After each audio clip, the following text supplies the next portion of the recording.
Drills Talk, episode 110. And in this episode, we're going to discuss the top 4 ways to experience capital gains. This is based on a blog I wrote in the past entitled 7 Streams of Income, Capital Gains.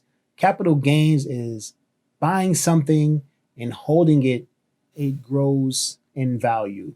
And when you sell that, that difference between what you bought it for and what you sold it for is capital gains. Let's discuss. Created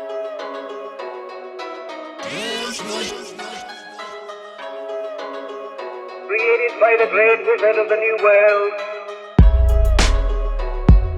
Drills Talk, episode 110. In this episode, we're going to discuss the top 4 ways to experience capital gains. But before we get started, please like, subscribe, show your love however you would like to show your love. Here we're an entrepreneurship-based channel. Every Monday, we have a new blog. Every Wednesday, a new Drills Talk. And every Friday, I release an instrumental to bring your weekend in right. Let's get started. Number 1. Number 1 is to invest in collectibles. And you ask, what collectible? It doesn't matter.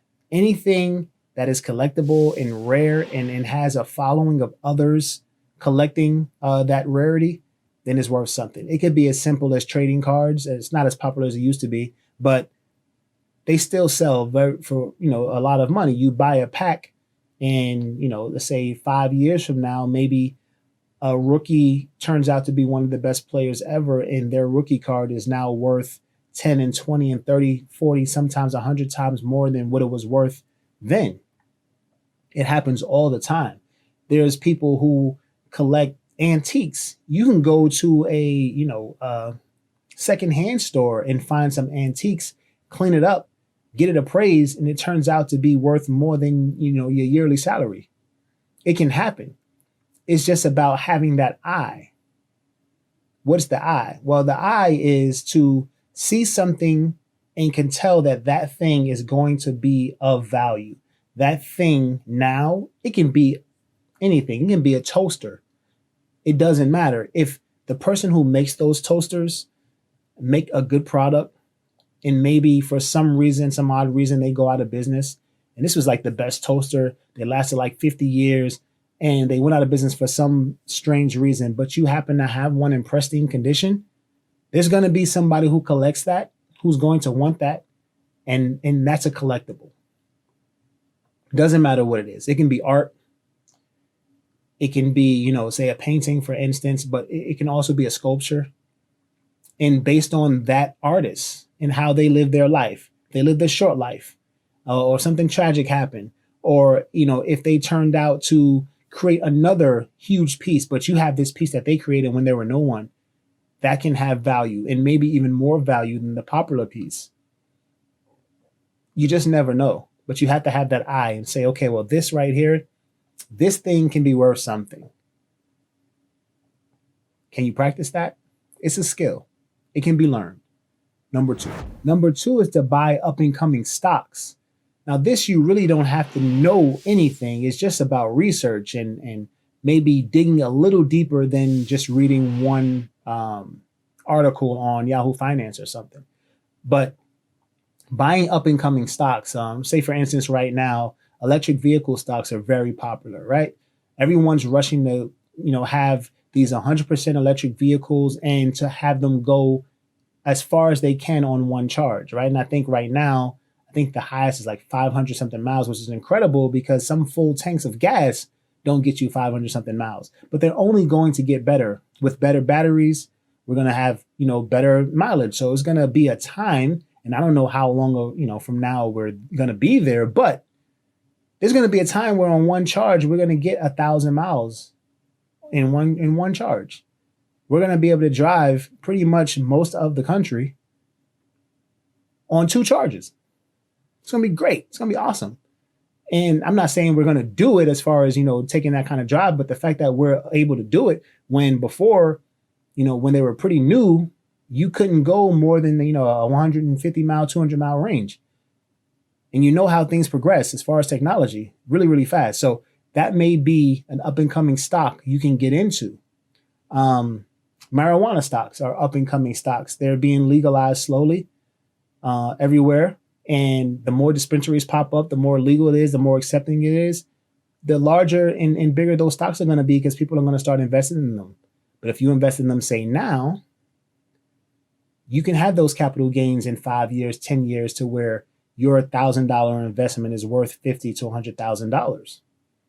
Up and coming stocks, look at them. It's very easy to go and buy Apple, but the chance of Apple being worth 20 times what it's worth now, slim.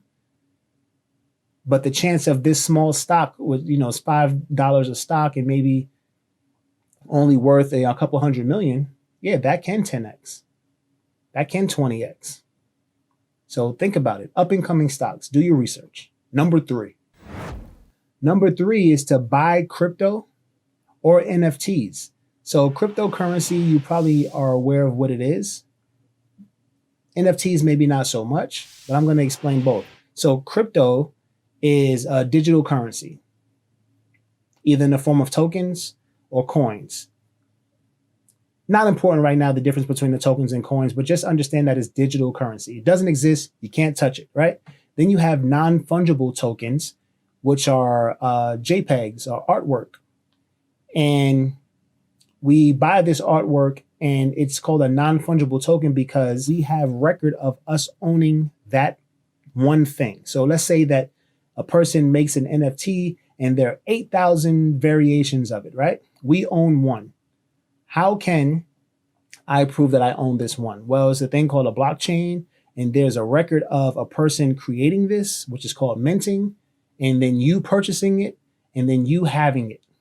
And it's only that one that you bought, right? So that one, it has a individual address to where there's no other one like this, right? So you have a one of 8,000 thing in this world. That's where the value comes from. And then there's different rarities based on, the makeup of this picture. Let's say they have a picture and they're, crazy variations, and then some are more rare than others because it's all computer generated, right? So you have these ones that are like even more rare than the others. So let's say I have one that's considered common because it has traits that maybe 50% of the tokens have. So like of the 8,000, 4,000 have this trait. But then there's others to where they're rare, and of the 8,000, only 10% have this certain trait of, in my picture that I have. That makes it more valuable. So if on average these things are selling for, this is an arbitrary number, right? Let's just pull it out the sky, $1,000, a regular one. But a rare one is 10 times that amount, right? So you have $1,000 NFT, but a rare one could be worth 10,000. And now we have things that are just out of this world where they're NFTs that are worth $400,000, $500,000 because of their rarity, because of people wanting to be in part of the in crowd. They're entertainers buying these things. They don't understand what they are, but they're buying them because they have value. They're of value. And they know that it will accrue an interest. And when they do sell, they'll have what is called capital gains. Again, you have to do your own research, but I'll be glad to expose you to crypto and NFTs. They're both, pretty new, and investing in them now, you can probably pretty much blindly invest in something, wait 5 years, and it'll be worth 10 and 20, 100 times what it's worth now. But it's not always going to be like that. So get in somewhere where you're comfortable and let's make some money. Number four is to buy a house. Buying a house is the most common way to receive capital gains. So buying a house, say $300,000, you live there for 5 years, you make some changes, make some upgrades, the neighborhood gets a little better, and now it's worth $500,000. You sell that house, your capital gains is $200K. Now you get the $300K back also, right? So now you can redo the entire process and maybe buy a bigger house. And in 5 years, that $500,000 house is worth $800,000. And then, of course, you play the same game and you $300,000 in capital gains, $500,000 back for the cost of the original purchase, a house. So how much are you going to play that game? Maybe eventually you stay somewhere and you don't want to play anymore, but that's what capital gains is. That's how it works.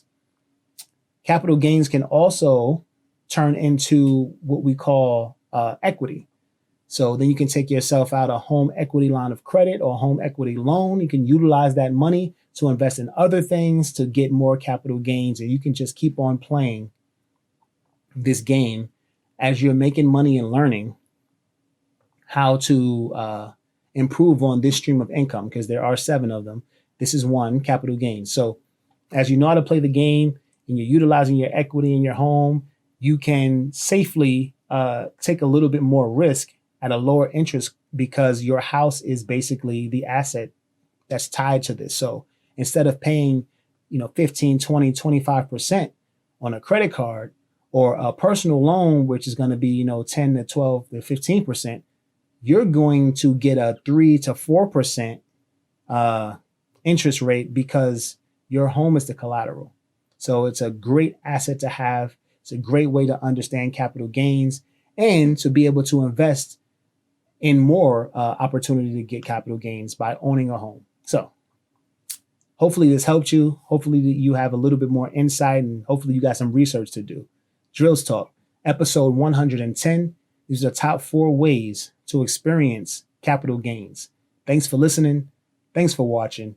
It's drills.com. Check this out. It's Drills.